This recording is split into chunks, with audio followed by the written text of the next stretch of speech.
Real quick, I just want to say, because they gave me a microphone and that's his fault. I've been so privileged to be able to do stuff with Crystal and watch Crystal do stuff for the past 3-ish years.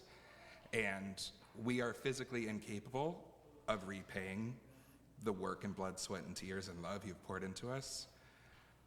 I hope we can be as explicit as possible in communicating that you are loved. Our witness of ancient wisdom this morning is from the gospel attributed to Matthew.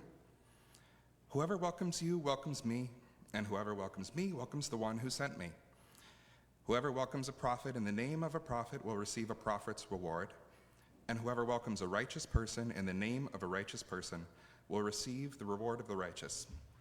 And whoever gives even a cup of cold water to one of these little ones in the name of a disciple, truly I tell you, none of these will lose their reward. Our witness of modern wisdom this morning is in the words of Nicolette Souter. May we raise children who love the unloved things, the dandelion, the worms, and spiderlings. Children who sense the rose needs the thorn and run into rain-swept days the same way they turn towards sun. And when they're grown and someone has to speak for those who have no voice, may they draw upon that wilder bond, those days of tending tender things, and be the ones. God is still speaking, and we are still listening. Thanks be to God.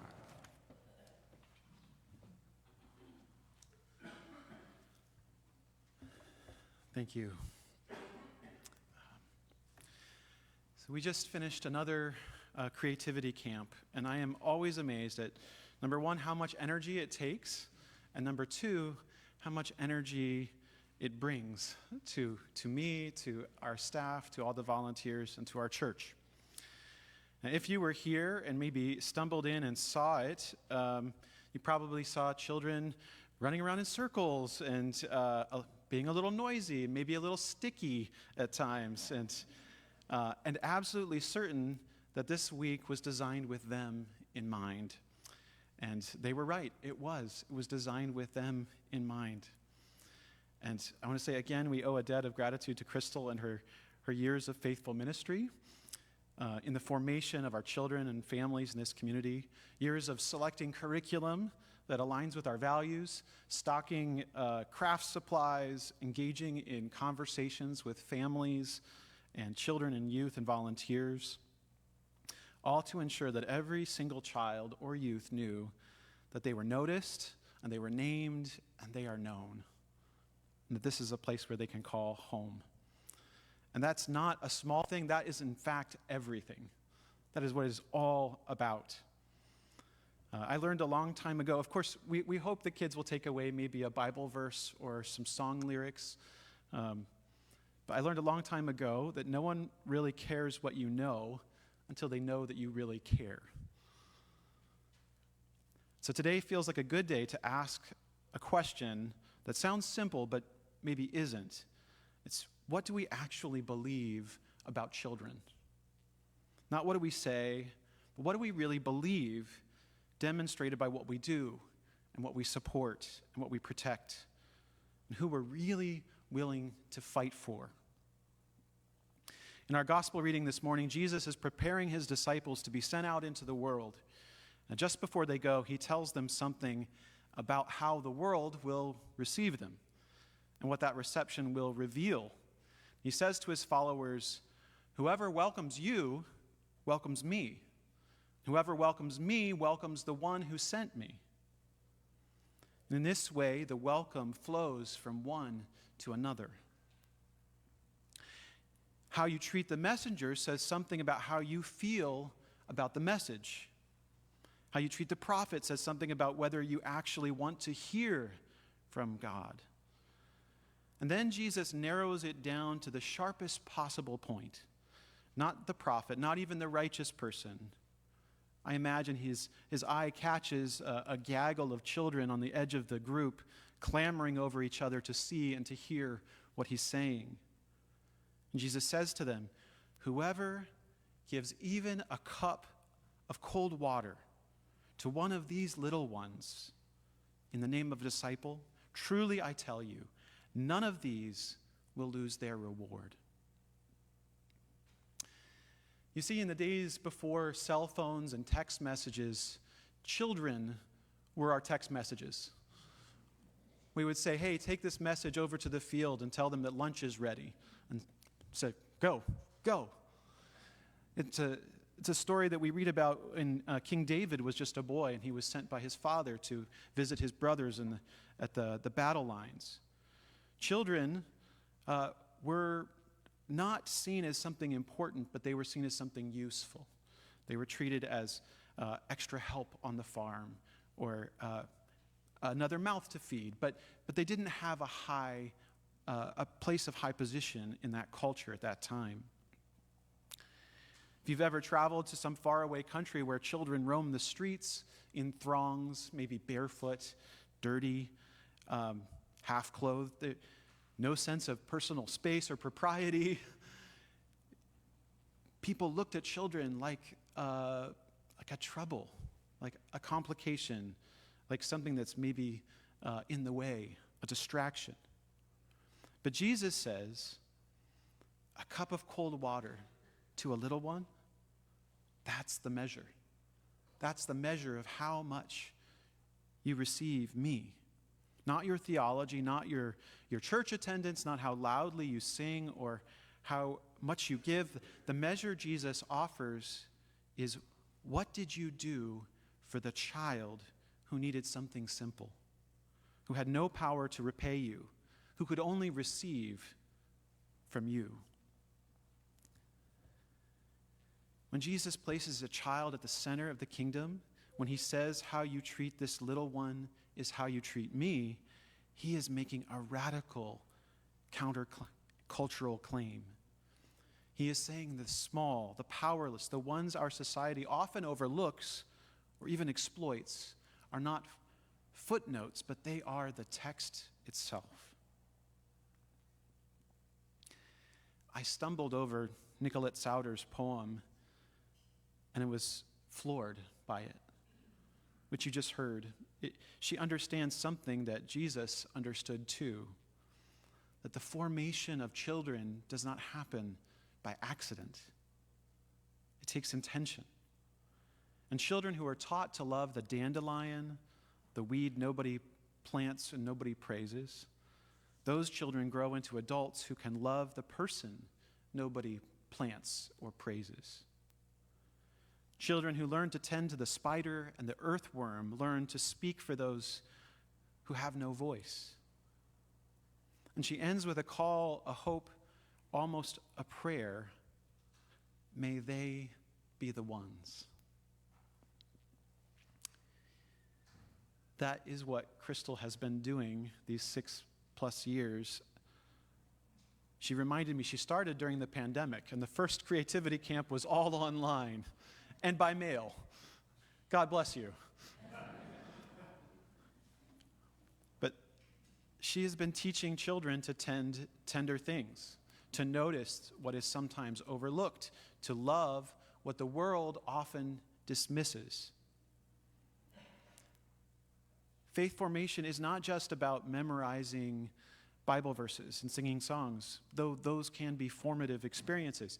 At the core, it's about shaping the kind of humans who, when they're grown, are someone who will speak up for those who can't speak for themselves.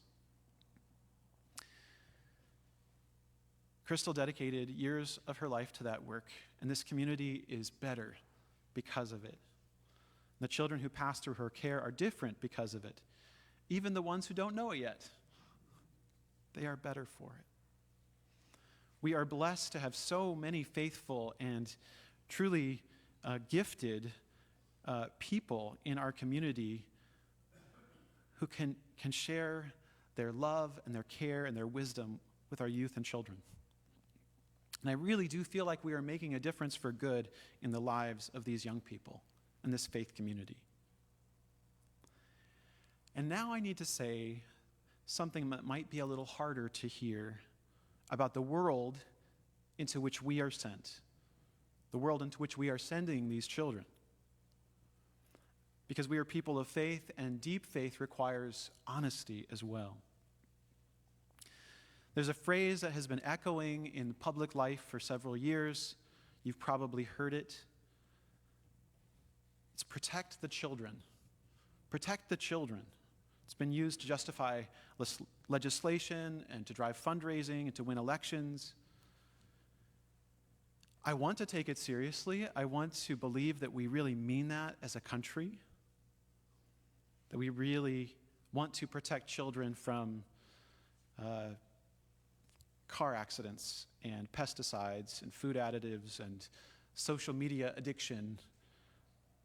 I want to believe we want to protect them. We talk a lot about it. But what we actually do doesn't always measure up. There's a Methodist pastor in Idaho named Benjamin Kremer. And he's named this contradiction better than I can. He says, it was protect the children until it came to immigrant children. It was protect the children until it came to gun violence. It was protect the children until it came to a 1-year-old shot by police. It was protect the children until it came to the children of Gaza, until it came to the children of Iran, until it came to the LGBT kids, until it came to food assistance, to health care, to funding USAID, until it came to protecting the environment, until it came to the Epstein files. It was protect the children until all of these. This is selective protection. This past week in the news, I caught a story about former Transportation Secretary Pete Buttigieg and his husband, Chasten. They were the victims of a swatting attack. I don't know if you know what a swatting attack is, but people call into the police and say, oh, there's a guy with a gun at this place, and they send out the SWAT team, and they descend upon a location when really there was nothing wrong at all, but it's used as a way of intimidating people.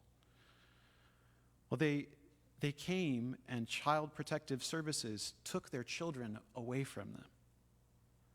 For hours, they were separated from their children for what was an intentional attack to intimidate and to demean them. And I wondered after this, where was the outrage? Where was the attention given to this? I know last week there was this terrible police shooting where police shot into a moving vehicle in Mississippi and killed little 1-year-old Cohen Wiley. And there was mostly silence in the news. I read another story about 500 children in ICE detention who are still cold, still suffering illnesses, still unable to sleep on cold cement floors or under lights that never dim. Our national silence is deafening. Because if the principle is real, protect the children, then it cannot be with exceptions based on who the parents are, or where they were born, or the language they speak, or what they look like, or whether their family looks like yours or mine. If I go back to Matthew's gospel, I don't recall there being a screening process before someone was invited to give a cup of cold water. There wasn't an application. There wasn't any citizenship requirement. James Baldwin spent his life naming uncomfortable truths, and he said, "The children are always ours, every single one of them, all over the globe. And I'm beginning to suspect that whoever is incapable of recognizing this may be incapable of morality." Baldwin was not being dramatic. He was being diagnostic. He was reflecting back to us the world that he saw. The boundary you draw around which children matter is a window into your soul. And if the circle has an edge, if there are children who don't quite make it in, that is not a political position, that is a spiritual condition. Proverbs 31, verse 8 says, "Speak up for those who cannot speak for themselves. Ensure justice for those who are crushed." Not speak up for those who can repay you, not speak up for those who share your background. Speak up for those who cannot speak up for themselves. That commission was already ancient when Jesus walked the earth, and it is still a call that we have today. Jesus says that whoever offers this welcome to the prophet, to the righteous, to the little one, will receive a reward. And I would say a reward sounds transactional, like you do good, you get paid. But that's not what he means. Very often, in fact, your care for others will cost you something. Your time, your energy, your comfort, your resources. Parents with kids, this is your cue to say, this is why we can't have nice things. I think Jesus is speaking of a very different kind of reward, something much deeper. He means that when you welcome the prophet, you are drawn into a prophetic life. You are changed by what you practice.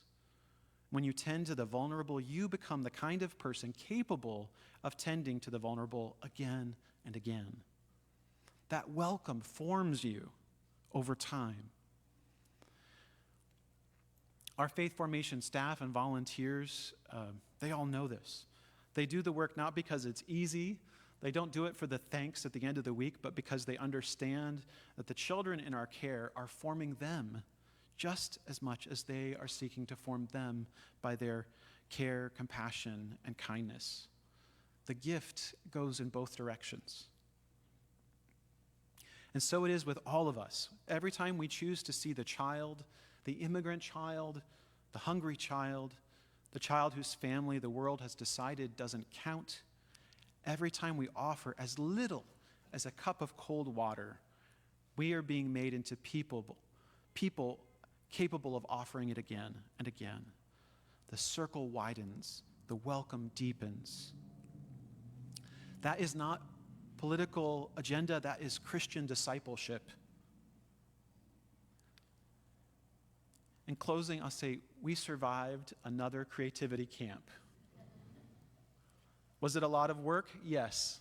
Are we tired? Yes. Are we grateful? Yes. Will there be glitter and glue to clean up for some time? Absolutely. But was it worth it? It was incalculable what was done and seen and felt through this week. Crystal, we are so blessed by your work and your ministry. And we are so grateful that you were whispering love and affirmation to our children over these past few years, and to all the adults and youth who helped, reminding them all that they are seen and they are known and they are worth tending. And we carry this word with us, all of us, this word that has not changed in 2,000 years. How you treat these little ones is how you treat me. So let us go and treat them well, all of them, every single one. May we be the ones. Amen.